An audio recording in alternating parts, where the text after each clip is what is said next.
Virgil. Good evening to you. How's it going, guys? Off on the sidelines? Aren't you cute? My favorite thing is when the Titanic sank. There was the head baker on board.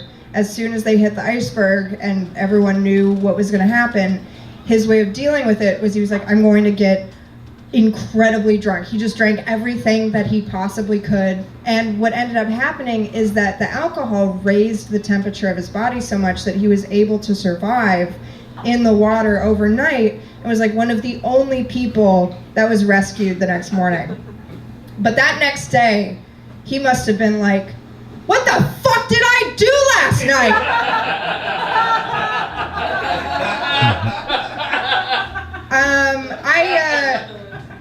I'm really, really bad at math. And in high school, I had a math teacher named Mr. Hodge. He was a soft-featured, kind, watery-eyed sort of gentleman. He spent like every day with me after school, just like getting me ready for the final exam. And we're really gonna get you a passing grade here, Phoebe. And I was like, whatever you want, Mr. Hodge. I like looking at your weird caricature face. So we hung out. I had 2 tutors going. It was a whole thing.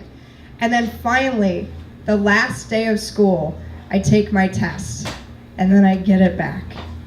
And in the upper right corner, instead of a grade, there was a sad face. I'm exactly sad, good at math. I got a human emotion as a grade. What I think happened was Mr. Hodge got the test back, and as he was grading it, he saw all the hours that he had spent where he could have been near a lake with his wife, just trying to get me to understand how to add and subtract, and just like breaking down in front of his eyes. And he like went home and tried to like kill himself, and his wife opened the garage door and was like, Mr. Hodge, what are you doing? And she sent him into psychotherapy, and his doctor was like, draw on this paper how you feel. And that's what I got as a grade. But what probably happened was so the face, it wasn't just like an emoticon like boop, boop. It had a head on it. So I think he probably gave me a 0 and was like, I don't think she understands numbers well enough to get this, and then filled in the rest.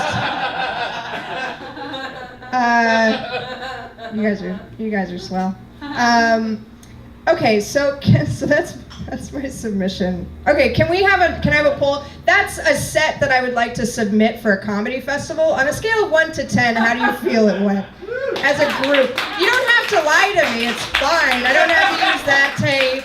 I can use a different one at another time, but you're really the only people who can help me, so I might as well. I've put notepads under your chairs. In some cases, booths, you'll have to pick the booth up and get to the pad and write down, I'll take constructive criticism, comments, I don't like your face, I'll change it.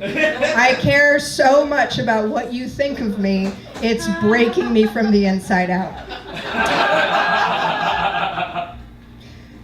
Can I tell you something? I was so tested. Brian, what am I at right now? 2.5. Okay, well, just power through it. Just shut me up, whatever. There's a Kickstarter I saw 2 days ago. I desperately wanted to write a complete joke about it. Didn't have time. I'm telling you right now. So there's an app that these fucking quadrant of folks were like, this is a good idea, where they're trying to expedite the adoption process by creating an app where prospective adoptive parents can connect with other children and foster parents to get their kid quicker.